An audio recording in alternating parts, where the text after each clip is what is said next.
In this section, we're going to look at quadratic inequalities. Remember, a quadratic equation is ax squared plus bx plus c equals 0. A is always the coefficient of x squared, b is always the coefficient of x, and c is your plain constant. When we're looking at inequalities, if we're going to look at the function being less than 0, we're going to look at where the function is below the x-axis or where the function is negative.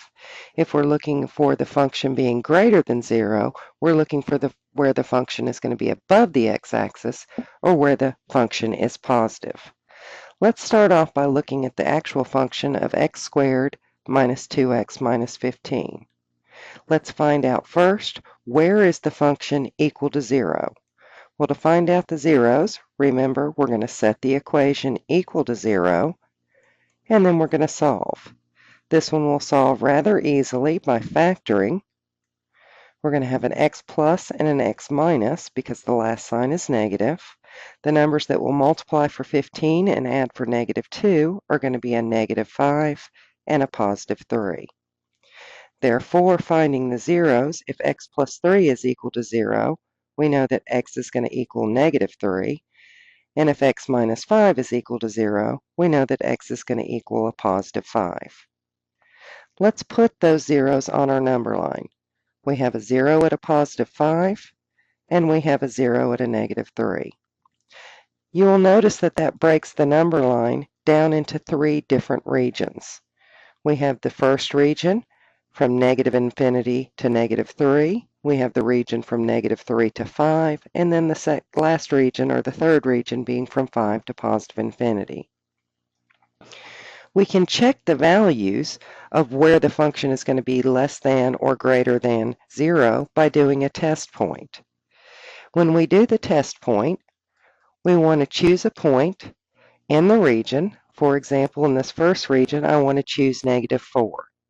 If I want to find the function value of negative 4, I would take negative 4 squared minus 2 times negative 4 minus 15. That's going to be a positive 16 plus 8 minus 15.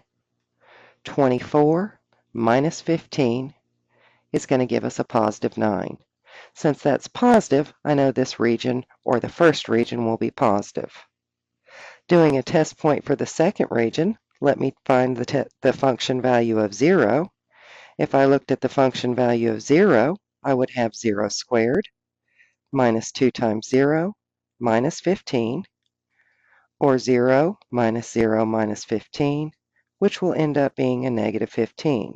So in the second region, we know that that's going to be negative. In the last region, let me do a test point of a positive 6. The function value using a positive 6 will be positive 6 squared minus 2 times 6 minus 15.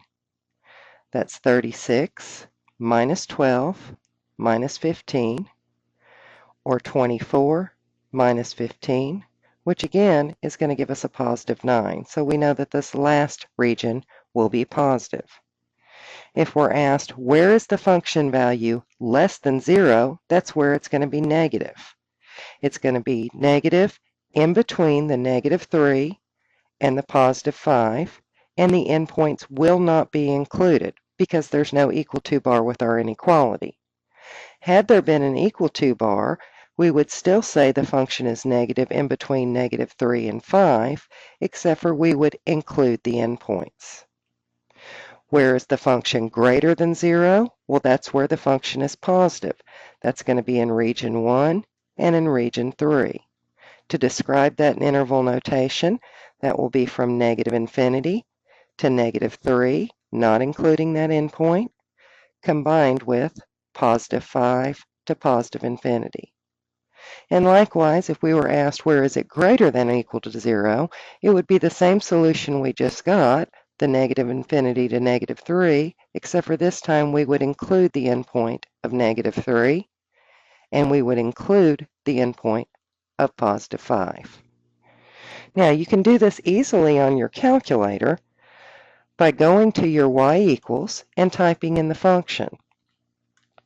If we type in the function of x raised to the second minus 2x minus 15.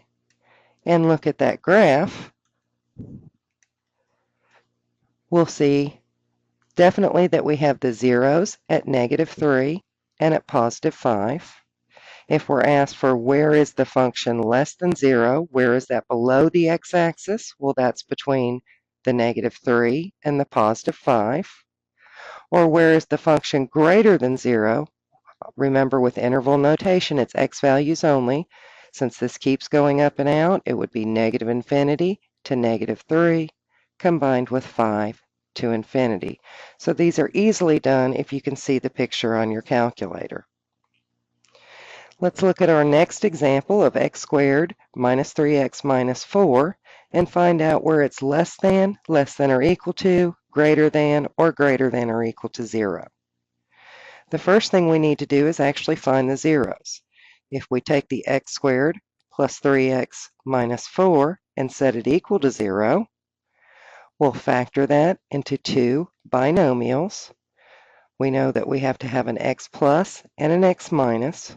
We're looking for numbers that will multiply for -4 and add to +3. That's going to be a +4 times a -1. So we know that our zeros are going to be at x equals -4 and at x equals +1. If you will put those on a number line, we have a 0 at -4, we have a 0 at +1. It breaks the number line into three regions. To find out whether they're going to be positive or negative, you can do a test point. Do a test point in each region. I'll choose -5 for the first region, plug it into the function for -5 squared plus 3 times -5 minus 4. That's going to be a +25 minus 15 minus 4. A 10 minus 4 is going to give us the value of 6. The value of 6 is positive, so we know the first region is positive. Our second region, choose any number in the region. 0 is an easy number to work with, so 0 squared plus 3 times 0 minus 4 is what I'd get if I plugged into the original function. That's just 0 plus 0 minus 4, or -4. So we know that our second region is going to be negative. For our last region, choosing a test point, that's going to be 2 squared plus 3 times 2 minus 4. 4 plus 6 minus 4 is 10 minus 4, or just a +6. So that's going to be a +1 also. So the original question is, where is this less than 0? Where is this negative? It's going to be in the second region here, from -4 to +1. There's no equal to bar, so I'm going to use open parentheses. Where is it less than or equal to 0, which would be the same region? Since I have the equal to bar, I'm going to use square parentheses and include both of the endpoints. Where is it greater than 0, or where is it positive? That's in the first and the third region, or from -infinity to -4, combined with +1 to +infinity. Same thing for where is it greater than or equal to 0. Instead of having a rounded parentheses, I would just change to a square parentheses on the -4 and the +1. But again, you can see this on your graphing calculator if you will just actually graph the function. If I want x squared plus 3x minus 4, look at that graph. I'll see that I have intercepts or zeros. I think I might have done that wrong, like x squared, I forgot my x, plus 3x minus 4. You'll see that our intercepts, just like we figured out algebraically, are going to be at -4 and +1.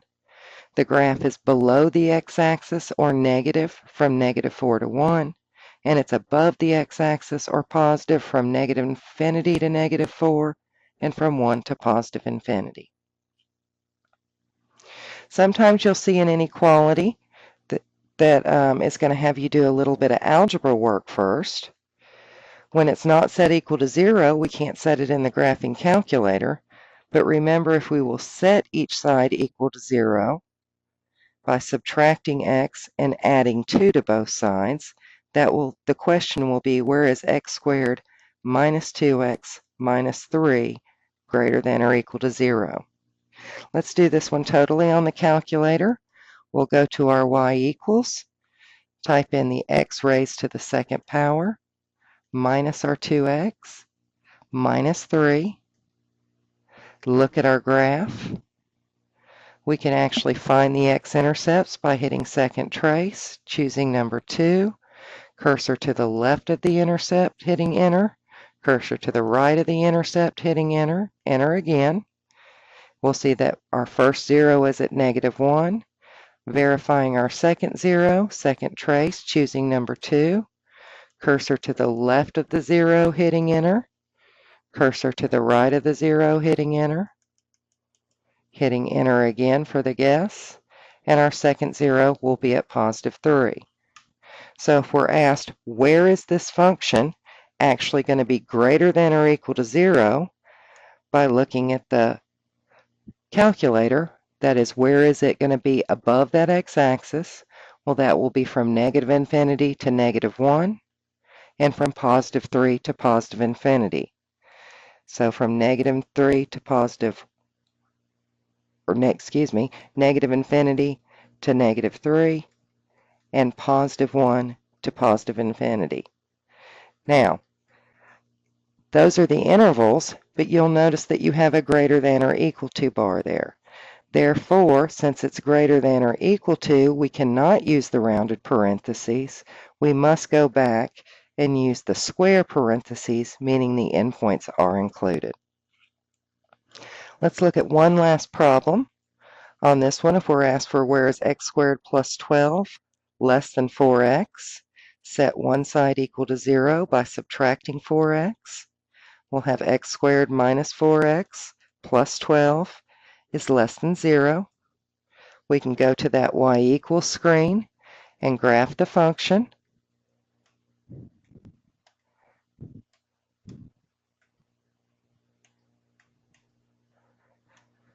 From the graph, you can tell that the function graphs as a parabola, but it does not have any zeros. So if we're asked, where is this less than 0, where is it less than below the x-axis, there is no solution to this. So sometimes these will have no solution.